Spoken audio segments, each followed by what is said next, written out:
और तरकश में बात सबसे पहले करेंगे साय मंत्रिमंडल के विस्तार की, जिसको लेकर चर्चाएं हैं कि कल हो सकता है साय मंत्रिमंडल का विस्तार। तो रायपुर से इस वक्त की बड़ी खबर सामने आ रही है, साय मंत्रिमंडल का कल विस्तार हो सकता है। नए पुराने चेहरों को मौका दिया जा सकता है। विधानसभा सत्र के बाद मंत्रिमंडल विस्तार लगभग तय माना जा रहा है। इंडोर स्टेडियम में शपथ ग्रहण की तैयारियां चल रही हैं।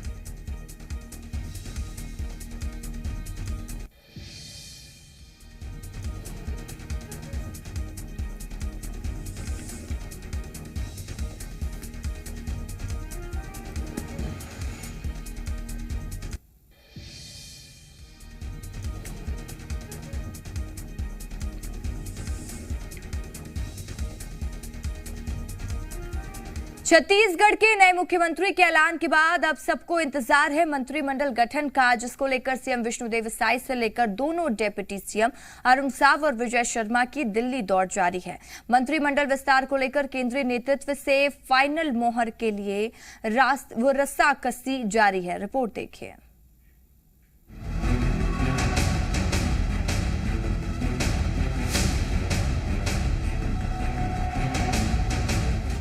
छत्तीसगढ़ में नई सरकार के गठन के बाद 19 दिसंबर को पहला विधानसभा सत्र होना है, जिससे पहले मंत्रिमंडल विस्तार के लिए चर्चाओं का दौर लगातार जारी है।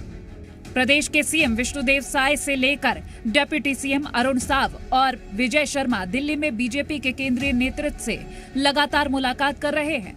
तमाम दिग्गजों के बीच कुछ चुनिंदा नामों को चुनना बीजेपी के लिए एक बड़ी चुनौती साबित हो सकती है। छत्तीसगढ़ विधानसभा में इस बार बीजेपी ने कई दिग्गजों के साथ नए चेहरों पर भी दांव लगाया था, जहां विधानसभा में तमाम नए चेहरे भी देखने को मिल सकते हैं। बीजेपी ने तमाम बड़े नेताओं के बीच मुख्यमंत्री विष्णुदेव साय को प्रदेश का मुखिया बनाकर सबको चौंका दिया था। तो वहीं मंत्रिमंडल विस्तार को लेकर भी चर्चा है कि कुछ नए चेहरों को मौका मिल सकता है। राज्य के पहले विधानसभा सत्र से पहले सीएम विष्णुदेव साय ने दिल्ली जाकर केंद्रीय नेतृत्व से मुलाकात की है, जिसके बाद माना यह जा रहा है कि जल्द ही मंत्रिमंडल का विस्तार हो सकता है। दिल्ली से वापस आने के बाद सीएम ने मीडिया से बात करते हुए कहा कि इस बार मंत्रिमंडल में कई नए चेहरे देखने को मिल सकते हैं। साथ ही किसानों को लेकर साय ने कहा कि उनको चिंता करने की जरूरत नहीं है, जल्द ही नए दामों पर धान खरीदी की जाएगी। चर्चाएं हुई हैं और बहुत शीघ्र मंत्रिमंडल का गठन हो जाएगा। सत्र में धान बेच रहे हैं। मोदी की गारंटी में जो वादा हम लोगों ने किया है 3100 रुपया प्रति क्विंटल और 1 एकड़ में 21 क्विंटल, उसी हिसाब से उनको उसका भुगतान मिलेगा। वहीं विष्णुदेव साय के बयान के बाद कांग्रेस ने सीएम पर हमला बोला है। कांग्रेस का कहना है कि बीजेपी बगावत के डर से मंत्रिमंडल का विस्तार नहीं कर रही है और धान खरीदी को 1.5 महीने से ज्यादा हो गया है, फिर भी बीजेपी कोई निर्णय नहीं ले पा रही। देखिए, भारतीय जनता पार्टी में बेहद गुटबाजी है, सामंजस्य की स्थिति नहीं है। आज मुख्यमंत्री जी के शपथ लेने के इतने दिन बाद भी मंत्रिमंडल का गठन नहीं हो पा रहा है। भारतीय जनता पार्टी डर रही है। अब पुराने को छोड़ के ये नए लोगों को मंत्री में भी बना दिया जाएगा तो बगावत की स्थिति होगी, इसलिए मंत्रिमंडल के गठन में देरी हो रही है।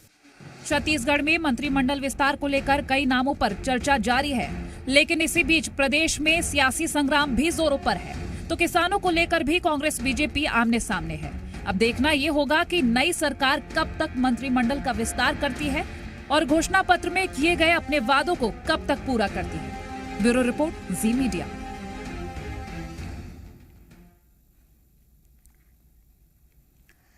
और ज्यादा जानकारी के साथ एसोसिएट एडिटर रुपेश गुप्ता हमारे साथ लाइव जुड़ चुके हैं। रुपेश, अब दर्शकों को, जनता को भी इंतजार यही है कि कब मंत्रिमंडल का विस्तार होगा, घोषणा जो किए गए हैं वो कब पूरे होंगे।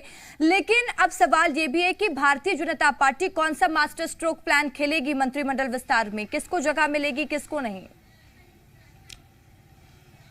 देखिए, जो विष्णुदेव साय हैं मुख्यमंत्री, उन्होंने साफ तौर से कहा है कि नए चेहरे और पुराने चेहरों को मौका मिलेगा। अनुभव के साथ साथ नया जोश भी शामिल किया जाएगा। बहुत सारे नाम हैं जिनको लेकर के चर्चाएं चल रही हैं, जिनको लेकर के ये माना जा रहा है कि ये हो सकते हैं। जो मोटे तौर पे कल दिल्ली में बैठक हुई आला नेताओं के साथ, दोनों डिप्टी सीएम और सीएम गए हुए थे, वहाँ मुलाकात हुई है और मुलाकात के बाद जो बात निकल करके सामने आ रही है उसमें तीन कम से कम आदिवासी वर्ग से 3 मंत्री बनाए जा सकते हैं, 3 मंत्री ओबीसी से और 3 सामान्य श्रेणी से, जबकि अनुसूचित जाति से किसी एक को मंत्री बनाने की चर्चा है। इसके अलावा चूंकि आदिवासियों ने बड़ी संख्या में बीजेपी को वोट किया है, महिलाओं ने बड़ी संख्या में बीजेपी को वोट किया है, इस लिहाज से माना यह जा रहा है कि इन दोनों समाज से, यानी कि महिलाओं से और जो आदिवासी है, दोनों वर्ग से प्रतिनिधित्व ज्यादा मिलेगा। तो 2 महिलाओं की चर्चा है कि 2 महिलाएं ली जा सकती हैं, बस्तर से कोई एक हो सकती हैं या दोनों सरगुजा से हो सकती हैं। तो ऐसी स्थिति में देखना होगा कि 2 महिलाएं कहां से मौका मिलती है। लता हुसैंडी इस दौड़ में हैं, रेणुका सिंह हैं, गोमती साय हैं। इसके अलावा अगर बात की जाए तो बहुत सारे नाम हैं। आरएसएस के जो वैशाली नगर से रिकेश जीते हैं, इसके अलावा एक और कैंडिडेट हैं जो आरएसएस से जुड़े हुए हैं, वो उनकी दावेदारी को भी मजबूत आंका जा रहा है नए चेहरों में। राजेश अग्रवाल है, टोप्पो हैं, इन्होंने कद्दावर मंत्रियों को हराया है, तो कुछ को इनाम भी मिल सकता है। इसके अलावा बृजमोहन अमर अग्रवाल, राजेश मूणत भी दौड़ में है, अजय चंद्राकर और धर्मलाल कौशिक में से किसी एक को बनाया जा सकता है।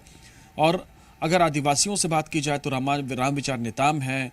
रामविचार नेताम के अलावा जैसा कि मैंने कहा, केदार कश्यप एक मजबूत दावेदार हैं, जो कि लंबे समय से मंत्री रहे हैं और बलराम कश्यप के बेटे हैं। मजबूत के साथ भारतीय जनता पार्टी से उनका परिवार जुड़ा रहा है, तो उनको भी मौका मिल सकता है। तो फॉर्मूले पे मंथन चल रहा है। कल आलाकमान से निर्देश भी आ चुका है कि किस तरह से फॉर्मूला रखना है, किन किन चेहरों को जगह देनी है। अब देखना यह है कि मंत्रिमंडल का विस्तार कब होता है। हालांकि चर्चा है कि इस सेशन के बाद ही होगा। विधानसभा का जो सत्र कल से बुलाया गया है 3 दिन का, लेकिन फिलहाल तैयारियां चल रही हैं। इंडोर स्टेडियम में शपथ ग्रहण होगा और कोशिश ये की जा रही है कि शीर्ष नेतृत्व बीजेपी का जब शपथ ग्रहण समारोह हो तो वहां पे मौजूद हो। कौन कौन बड़े बड़े नेता हैं, ये भी अभी फिलहाल टाइम उनसे लिया जा रहा है कि वो शपथ ग्रहण में आ जाए। जैसे ही उनका टाइम मिलेगा उस हिसाब से अनाउंसमेंट कर दिया जाएगा। तो फिलहाल इंतजार किया जा रहा है कि भारतीय जनता पार्टी कौन सा दांव चलती है मंत्रिमंडल विस्तार के जरिए, क्योंकि लोकसभा का चुनाव 4 महीने के बाद है और ऐसी स्थिति में लोकसभा चुनाव को ध्यान में रखते हुए भी मंत्रिमंडल का गठन किया जाएगा। तो नए चेहरों के साथ साथ पुराने जो धाकड़ नेता हैं उनको भी मंत्रिपरिषद में जगह मिल सकती है। जी ठीक है रुपेश, ये देखने वाली बात होगी कि अब किसको जगह मिलती है मंत्रिमंडल में और किसको नहीं मिलती, किसको विधायक रहकर ही संतुष्ट होना पड़ता है। रुपेश, तमाम जानकारी के लिए बहुत बहुत शुक्रिया आपका। तो देखिए, जैसा कि एसोसिएट एडिटर रुपेश गुप्ता भी जानकारी दे रहे थे कि क्या फॉर्मूला रहने वाला है, क्योंकि अटकलें हैं, चर्चाओं का बाजार गर्म है और इस वक्त हम चर्चा ही कर सकते हैं। अब भारतीय जनता पार्टी का आलाकमान शीर्ष नेतृत्व ही ये डिसीजन लेगा, ये तय करेगा कि कौन मंत्रिमंडल में रहेगा। लेकिन कई फैक्टर लगाए जा रहे हैं, जैसा कि हमने शुरू से इस चुनाव में देखा कि इस बार युवा जोश को भी आगे लाया जा रहा है। और जैसा कि मुख्यमंत्री विष्णुदेव साय ने खुद भी कहा कि मिक्सचर रहेगा पुराने चेहरों का और नए चेहरों का। नए जोश को इस बार मंत्रिमंडल में जगह दी जाएगी, लेकिन स्थिति कल साफ हो जाएगी।